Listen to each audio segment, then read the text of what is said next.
भारत माता की जय के विवाद में बीजेपी के साथ आई कांग्रेस ने महाराष्ट्र सरकार के प्रस्ताव का समर्थन करके ओवैसी की पार्टी के विधायक वारिस पठान को निलंबित कराया। कांग्रेस ने देश के पहले प्रधानमंत्री नेहरू की किताब का भी हवाला दिया था, जिसमें भारत माता की जय का मतलब समझाया गया था। लेकिन बड़ा सवाल जिस पर हम चर्चा करेंगे आज वो ये कि क्या भारत माता की जय कहना कांग्रेस की मजबूरी है?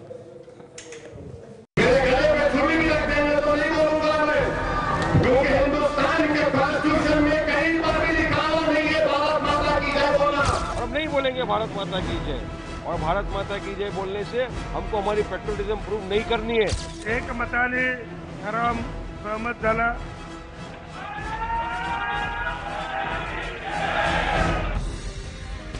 जिस भारत माता की जय को लेकर देश भर में विवाद छिड़ा है, उस नारे का मतलब क्या है? भारत माता की जय पर नेहरू की सोच की अहमियत इसलिए है क्योंकि नारा आजादी की लड़ाई के समय शुरू हुआ, और इसलिए कांग्रेस कह रही है कि बीजेपी आज तक भारत माता की जय का मतलब समझ नहीं पाई। भारत माता की जय, जय हिंद और वंदे मातरम किसी होली बुक के शब्द नहीं है। ये हमारे स्वतंत्रता सेनानियों ने बड़े गर्व के साथ बार बार इस्तेमाल किए थे। एक सोच अगर इन्हीं शब्दों की, भारत माता की जय इन शब्दों के विषय में अगर मिलती है तो वो चैप्टर 3 में है, भारत के पहले प्रधानमंत्री की किताब द डिस्कवरी ऑफ इंडिया में। रही आत्मा भारत माता की जय के शब्द की न बीजेपी समझ पाई है 60-70 वर्षों में, न एआईएमआईएम समझ पाई है। कांग्रेस इस विवाद में सिर्फ बयान ही नहीं दे रही है, बल्कि जो कांग्रेस बोलने यानी अभिव्यक्ति की आजादी छीनने का आरोप मोदी सरकार पर लगाती रही है, उसने बुधवार को भारत माता की जय के सवाल पर ऑल इंडिया एमआईएम विधायक वारिस पठान को विधानसभा से सस्पेंड करा दिया। वारिस पठान के निलंबन की मांग करने वाली कांग्रेस ही थी, जिस मांग को बीजेपी और एनसीपी ने सही ठहराया। इसके बाद गृह राज्य मंत्री रंजीत पाटिल निलंबन का प्रस्ताव लेकर आए और पठान को सदन में सभी बड़े दलों की सहमति से निकाल दिया गया। अभी 5 राज्यों में विधानसभा के चुनाव होने हैं और कांग्रेस वोट को लेकर रिस्क नहीं लेना चाहती। लोकसभा में हिंदू विरोधी छवि को हार का जिम्मेदार माना गया था और एंटनी कमेटी की रिपोर्ट में इसका जिक्र था। भारत माता की जय का नारा भावना से भी जुड़ा है। भारत माता की जय नहीं कहने का ऐलान वारिस की पार्टी के प्रमुख ओवैसी ने किया था। अब पठान के निलंबन को ओवैसी संविधान के खिलाफ बता रहे हैं। भारतीय लोकतंत्र के इतिहास में ये पहली बार हुआ है जब एक चुने हुए विधायक को इसलिए निलंबित किया गया क्योंकि उसने नारे नहीं लगाए। नारे नहीं लगाना बोलने की आजादी है। हम अंधकार की ओर जा रहे हैं। निलंबन का समर्थन करके सेक्युलर होने का दावा करने वाली कांग्रेस एनसीपी बेनकाब हो गई है। भारत माता की जय नहीं कहने पर वारिस पठान के निलंबन को देश के जाने माने इतिहासकार रामचंद्र गुहा ने भी गलत ठहराया है। गुहा ने एबीपी न्यूज से कहा है कि महाराष्ट्र विधानसभा में जो हुआ वो गलत था। जो देश में मूल समस्या है उसे सुलझाने की बजाय सरकार इस तरह की समस्या में फंस रही है। विदर्भ में किसानों की हालत ठीक नहीं है। रोजी रोटी और रोजगार मुख्य मुद्दे हैं। केंद्र और राज्य सरकार नारेबाजी की सरकार है, सिर्फ नारे देती है, काम नहीं करती है। नारेबाजी के अलावा इस सरकार में काम नहीं हो रहा है। राष्ट्रभक्ति के विवाद में मोदी समर्थक अभिनेता अनुपम खेर भी कूद पड़े हैं और भारत माता की जय को राष्ट्रवाद की परिभाषा बताया है। भारत माता की जय पहले तो किसी को बोलने के लिए मजबूर नहीं करना चाहिए। कोई राष्ट्रवाद का किसी को कोई सर्टिफिकेट नहीं दे रहा है। जय हिंद, जय भारत, भारत जिंदाबाद, हिंदुस्तान जिंदाबाद, भारत माता की जय, ये एक ही एक्सप्रेशन है राष्ट्रवाद। बीजेपी पर राष्ट्रभक्ति का सर्टिफिकेट बांटने का आरोप खुद कांग्रेस लगाती रही है और अब विधानसभा से विधायक को सस्पेंड करवाकर कांग्रेस भी उसी खेमे में शामिल हो रही है। बड़ा सवाल ये है कि क्या भारत माता की जय कहना अब कांग्रेस की मजबूरी है? और आज का बड़ा सवाल यही है कि भारत माता की जय कहना क्या कांग्रेस की मजबूरी है? इस सवाल पर हम करेंगे चर्चा और इसके साथ ही कुछ और अहम सवाल जुड़े हैं, आइए उस पर भी नजर डाल लेते हैं। सवाल नंबर 2, तुष्टीकरण के आरोपों के चलते क्या समर्थन कर रही है कांग्रेस पार्टी? यह आरोप लोकसभा में हार के बाद से कांग्रेस पर लगता रहा है। इसके अलावा सवाल यह भी कि वोटों के ध्रुवीकरण के डर से क्या साथ बीजेपी के आई कांग्रेस इस मुद्दे पर? हमारे साथ आज की इस चर्चा में कांग्रेस पार्टी से अखिलेश प्रताप सिंह जी जुड़ गए हैं। अखिलेश, सीधा सवाल आपसे, बोलने की आजादी को लेकर कांग्रेस लगातार बीजेपी पर हमला कर रही है, लेकिन भारत माता की जय नहीं बोलने पर वारिस पठान को निकालने की सबसे पहली मांग कांग्रेस की तरफ से उठती है। किस मजबूरी के चलते?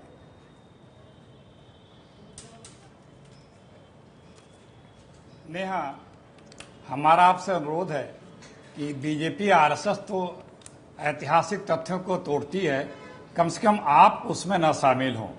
भारत माता की जय की इजाद कांग्रेस और कांग्रेस के समय लड़ने वाले इस देश के स्वतंत्रता सेनानियों किया था, और उस वक्त से लेकर दशकों तक जब आरएसएस थी या जनसंघ था, ये लोग नहीं बोलते थे, ये लोग तिरंगे को भी नहीं मानते थे, नहीं माना था, जलाया था तिरंगे को इन लोगों ने जब देश आजाद हुआ तो, और इन लोगों ने संविधान को भी नहीं माना था। आज ये लोग अपनी सुविधा की राष्ट्रभक्ति दिखाने के लिए भारत माता की जय बोल रहे हैं। जब हम बोलते थे, इस शब्द का प्रयोग पूरे भारत के लोगों को एक भावनात्मक जागृति और एक सूत्र में बांधने के लिए इसका प्रयोग किया जाता, तब ये नहीं बोलते, तब अंग्रेज जय बोलते थे। अच्छा। 52 वर्षों तक अपने कार्यालय पर तिरंगा तक नहीं फहराया इन लोगों ने। अच्छा। तो इनकी बात तो जाने दीजिए, ये तो आज स्वार्थ बस ये सब इनका दिख रहा है, जो मैं कहता हूं ना कि सुविधा के राष्ट्रभक्त है। अच्छा। आपकी कोई मजबूरी नहीं है? ये तथ्य है, हिस्टोरिकल सत्य है ये। आपकी कोई मजबूरी नहीं है? हेलो, नहीं, हमारी कभी कोई मजबूरी नहीं रही है। जी बोलो। कभी भी हम हमेशा मेरिट पे बात करते हैं, तथ्यों पे बात करते हैं।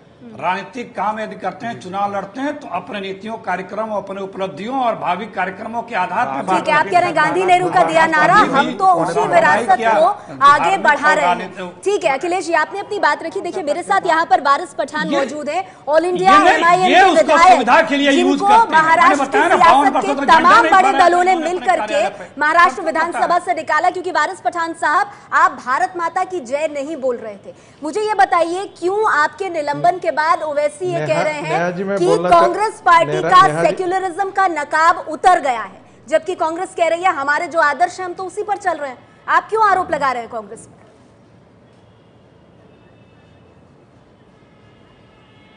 देखिए नेहा जी, कल का दिन जो था वो हिस्ट्री के अंदर महाराष्ट्र की असेंबली के लिए एक ब्लैक दिन था। कल महाराष्ट्र की असेंबली में डेमोक्रेसी का कत्ल हुआ है। वहां पर मुझे सस्पेंड किया गया क्योंकि मैंने आरएसएस, बीजेपी, कांग्रेस और राष्ट्रवादी के कहने पर भारत माता के नारे नहीं लगाए। मुझे बार बार बोला गया ये आप कहिए, मैंने नहीं लगाए। मेरे ऊपर आगे मैंने नहीं लगाए, मैंने हिंदुस्तान जिंदाबाद जय हिंद कहा। मगर एक चीज कल साबित हो गई कि कांग्रेस का जो मुखटा था, राष्ट्रवादी का जो मुखट था, वो सारे देश के सामने आ गया। एक तरफ तो इनके वाइस प्रेसिडेंट जंतर मंतर में ऐलान करते हैं कि आरएसएस की एक आइडियोलॉजी है देश के प्रति और हमारी मल्टी वॉइसेस है, मल्टीपल आइडियोलॉजी है, हम आरएसएस की आइडियोलॉजी का समर्थन नहीं करते। और दूसरी तरफ उन्हीं के विधायक महाराष्ट्र की असेंबली में डिमांड करते हैं मेरे सस्पेंशन का। वारिस पठान साहब, एक सवाल है छोटा सा मेरा आपसे। वारिस पठान साहब, एक छोटा सा सवाल है मेरा आपसे। पंडित नेहरू ने जो भारत माता की जय वाली बात कही थी, जो परिभाषा दी थी कि उनकी नजर में, पंडित नेहरू की नजर में भारत माता का मतलब भारत, भारत की नदियां, भारत के लोग, भारत के खेत, भारत के खलियान, उस परिभाषा से आप सहमत हैं नहीं है?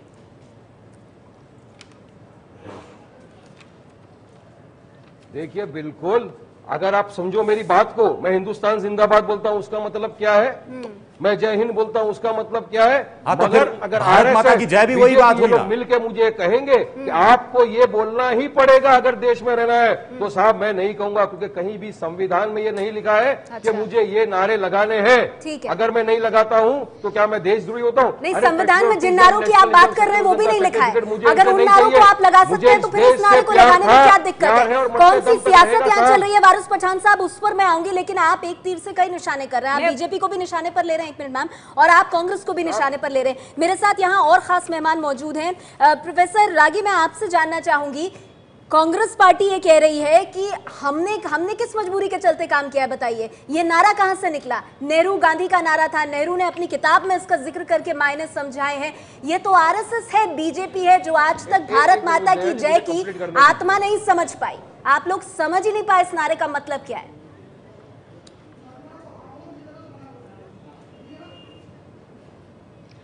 नेहा जी, मैं अखिलेश जी बड़े भाई हैं, वो कुछ भी बोल सकते हैं, लेकिन उनको ये जानकारी होनी चाहिए कि ऋग्वेद का ही सूक्त है ये, माता अहम पुत्रो अहम पृथिव्या, ये पृथ्वी मेरी मां है और हम उसके पुत्र हैं। यहीं से राष्ट्र की पहली आराधना शुरू होती है। नेहरू बहुत बाद में आते हैं। नेहरू का जो राष्ट्र की भावना थी, राष्ट्र का जो चिंतन था, वह पश्चिम से आयातित था और वहीं तक सीमित जाता था। उनका राष्ट्र का चिंतन गांधी के भी चिंतन से अलग था। दूसरी बात, देर ही आए, लेकिन अच्छी बात है, यह स्वागत योग्य कदम है कि कम से कम आज के दिन वह अफजल गुरु के साथ नहीं खड़े होकर के महाराष्ट्र विधानसभा में, चाहे वह मजबूरी ही सही, राजनीतिक ही मजबूरी सही, लेकिन उन्होंने एक अच्छा स्वागत योग्य कदम उठाया है। बता रहे, ठीक है सर, क्योंकि मेरे साथ मेहमान बहुत है। ब्रेक पर जाने से पहले मौलाना मकसूद हसन कासमी साहब, जो बात यहाँ पर प्रोफेसर रागी कह रहे हैं, राजनीतिक मजबूरी के चलते उठा रही है कांग्रेस ये कदम। देखिए, ये रागी जी जो बात कर रहे हैं और आरएसएस की लाइन पर बोलते हैं, इनसे सवाल ये है कि भारत माता शिरोमणि अकाली दल ने आनंदपुर साहब रेजोल्यूशन में ये साफ लिखा कि वो भारत माता की जय नहीं करेंगे। उसके बावजूद आपने सेंटर में भी उनके साथ हैं और प्रदेश पंजाब में भी उनके साथ हैं। तब भूल गए आप भारत माता को, तब वो लोग देशद्रोही नहीं है। मेरा कहना सिर्फ ये है कि ये कनपट्टी पर रख करके जबरदस्ती के आप देश अगर भक्त हैं तो आपको भारत माता की जय का नारा लगाना ही होगा। हमें इस पर आपत्ति है। ठीक है, हम कहते हैं कि हम इसी बात को आगे बढ़ाऊंगी मौलाना साहब। जय भारत के जबरदस्त सियासत भारत माता की जय के इस नारे पर, और इसी से जुड़ा सवाल, कांग्रेस किस मजबूरी के चलते इस नारे को कर रही है आगे। हम चर्चा कर रहे हैं कि क्या भारत माता की जय कहना कांग्रेस की मजबूरी है। कांग्रेस से अखिलेश प्रताप सिंह इससे इनकार कर रहे हैं। हमारे साथ ऋतु राठौर यहाँ मौजूद है। ऋतु जी, आप क्या कहेंगी इस पर?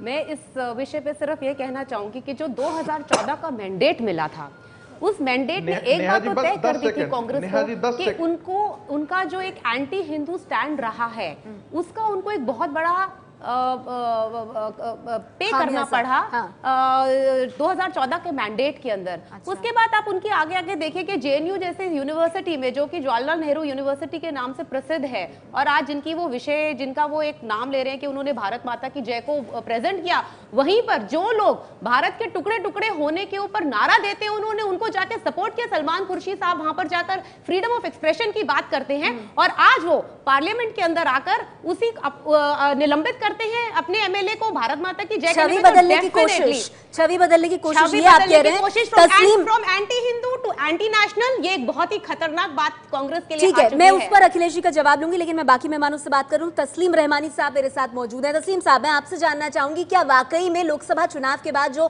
खुद कांग्रेस की एंटनी कमेटी ने रिपोर्ट दी थी कि हिंदुओं के खिलाफ एक छवि बन रही है, क्या कहीं ना कहीं उस धारणा को तोड़ने के लिए, क्योंकि 5 राज्यों के चुनाव भी आ रहे हैं, कांग्रेस इस रास्ते पर चल रही है?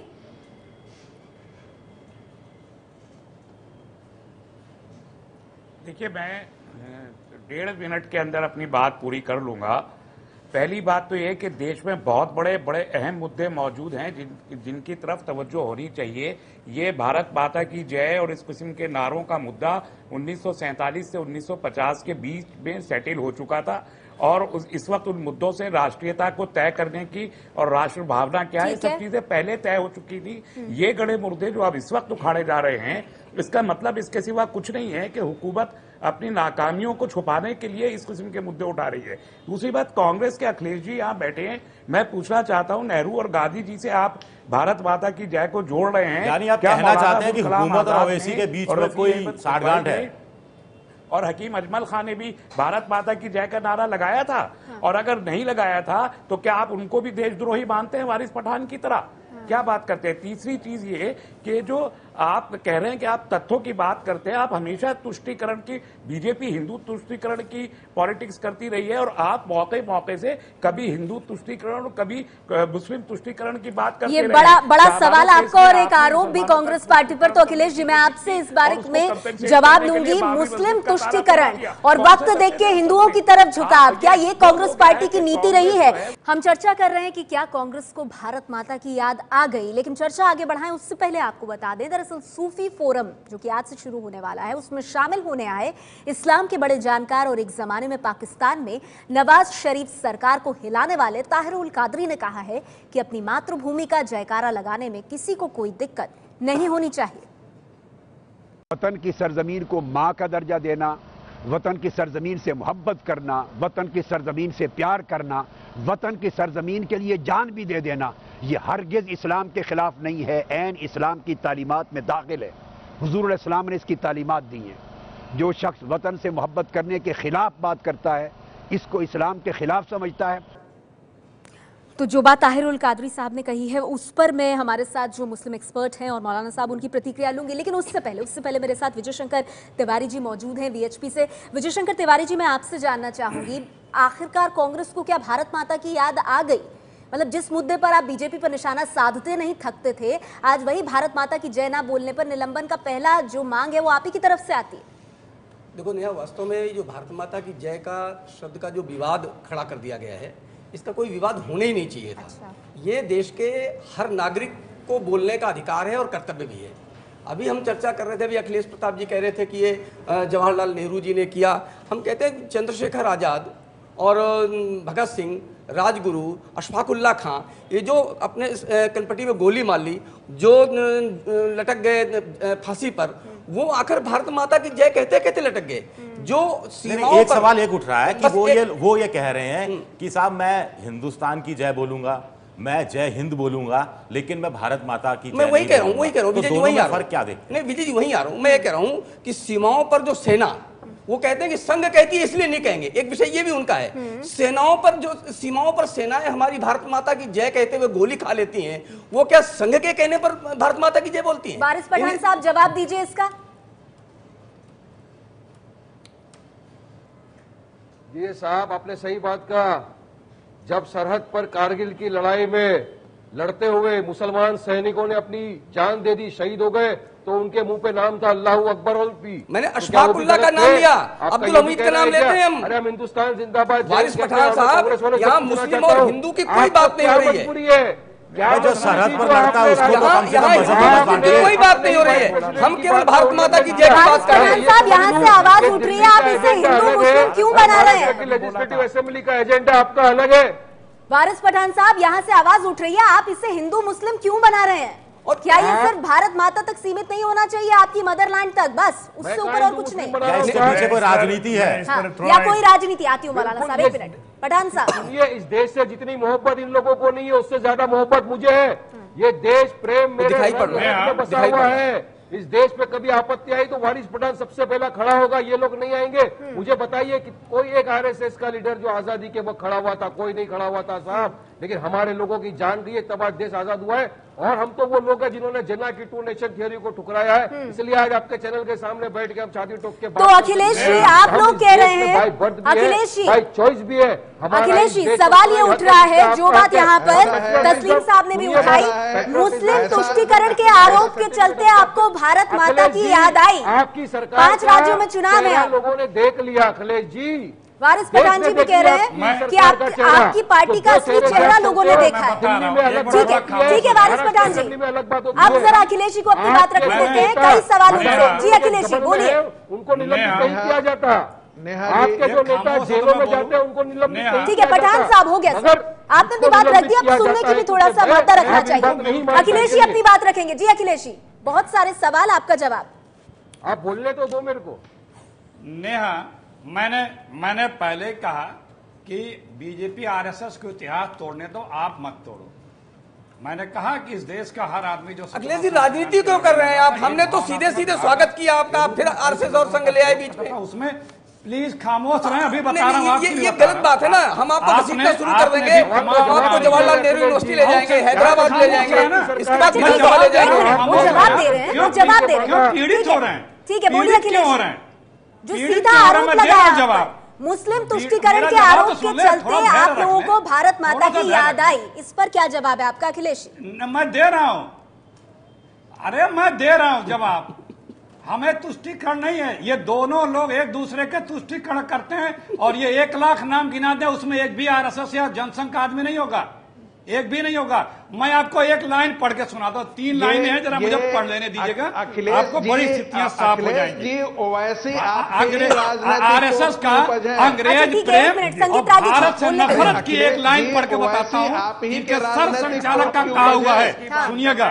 अंग्रेज हमारे भागने से नहीं भागा। खामोश होलिए रागी जी, जरा सुन लीजिए। आपके सर संचालक जी कहा, जरा ध्यान से सुनिएगा रागी जी, जरा ध्यान से सुनिएगा।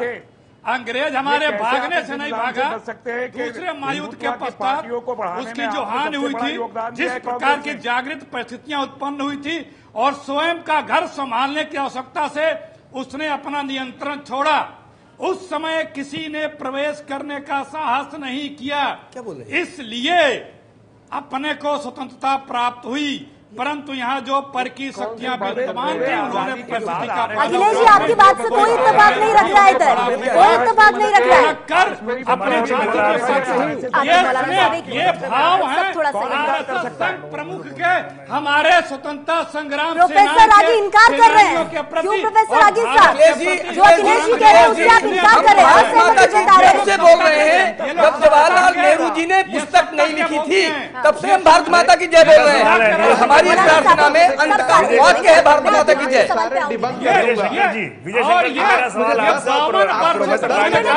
52 वर्षों तक झंडा नहीं फहरा है, संविधान नहीं माना, जब भारत माता की जय नहीं बोले, ये अंग्रेजों की जय बोलते थे। ठीक है, आप मुझे ये बताइए इतने साल बाद भारत माता की याद क्यों आई? सवाल वो है प्रोफेसर रागी। गलत बोल रहे हैं, नहीं गलत बोल रहे हैं, गलत बोल रहे हैं। मैं बताना चाह रहा हूँ अखिलेश जी, गलत बोल रहे हैं आप। हम भारत माता की जय जो प्रार्थना बोलते हैं उसका अंतिम वाक्य भारत माता की जय है, आप गलत बोल रहे हैं। सबका ऑडियो डाउन करेंगे, एक मिनट प्लीज। प्रोफेसर रागी, मेरा सीधा सवाल आपसे ये है, कांग्रेस जो कुछ कह रही है ये इतने सालों बाद याद क्यों आई? कोई मजबूरी है क्या प्रोफेसर रागी?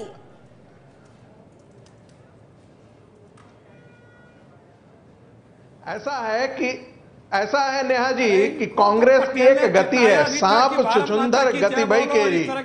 उनको समझ में ही नहीं आ रहा है कि अमूल बॉय कैसे करें, क्या करें। वो कभी हाफिज सईद जी उनके प्रवक्ता बोलते हैं, कभी अफजल जी प्रवक्ता बोलते हैं, कभी अफजल जी के लिए तड़प जाते हैं। तो बीच बीच में इनको समझ में ही नहीं आ रहा। Congress party is a completely confused party under the present leadership. अच्छा एक मिनट, दूसरी बात इनको इतिहास प्रोफेसर रागी ने अभी हाफिज सईद का नाम लिया, प्रोफेसर रागी ने अभी हाफिज सईद का नाम लिया।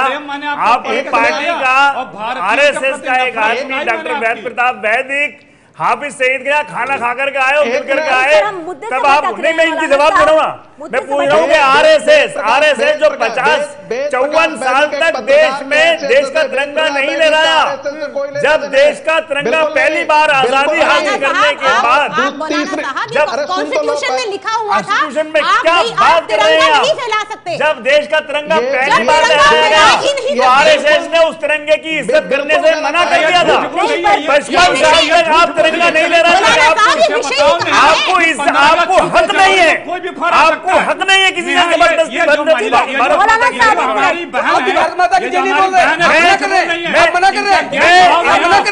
जय भारत जय हिंदुस्तान आप मेरी गर्दन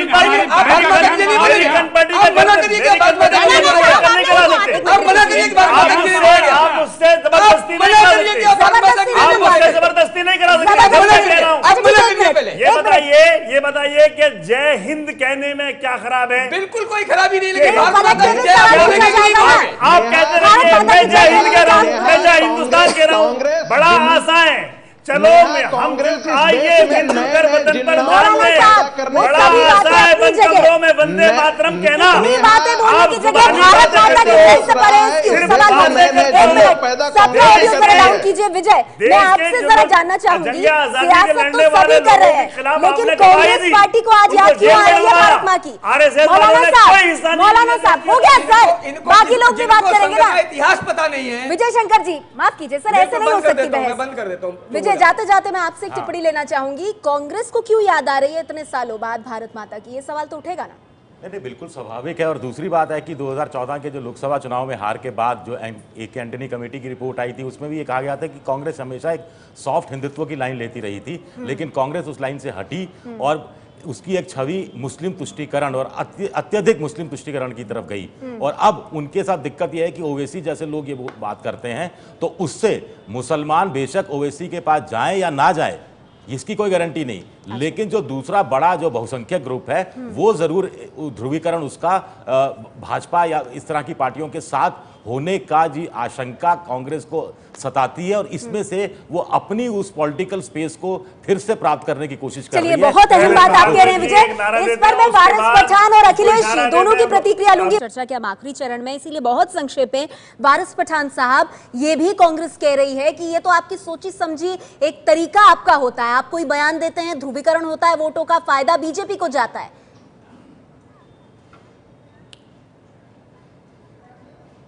नेहा जी, मुझे 30 सेकंड दे दीजिए, उसके बाद मैं अपना भाषण बंद कर दूंगा प्लीज। मैं जिस तरह से रोहित वेमुला को सस्पेंड किया गया था, उसी तरह का सस्पेंशन मेरे ऊपर लगाया गया है।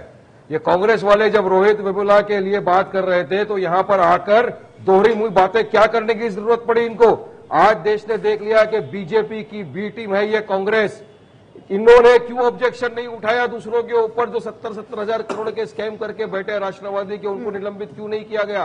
और क्यों मुझे फोर्स कर रहे थे, आरएसएस की आइडियोलॉजी क्यों अपनाकर मुझे फोर्स कर रहे थे? एक मिनट, मेरे प्रोफेसर आगे ये जवाब अखिलेश जी को देना है। एक मिनट सर, जवाब अखिलेश जी को देना है। अखिलेश जी, वारिस पठान आरोप लगा रहे हैं आप बीजेपी की बी टीम है, प्लीज आपने उनके निलंबन को रोकना चाहिए था, आपने तो मांग की, वो भी आगे बढ़कर। सबसे पहले अखिलेश जी, मैं बता रहा हूँ, बता रहे हैं, ठीक है वारिस जी बता रहे हैं, वो सुनिए, खामोश हो जाए, खामोश हो जाइए, बोलिए आप। अखिलेश जी, आपकी बात सुनकर वो शांत होंगे, बोलिए आप।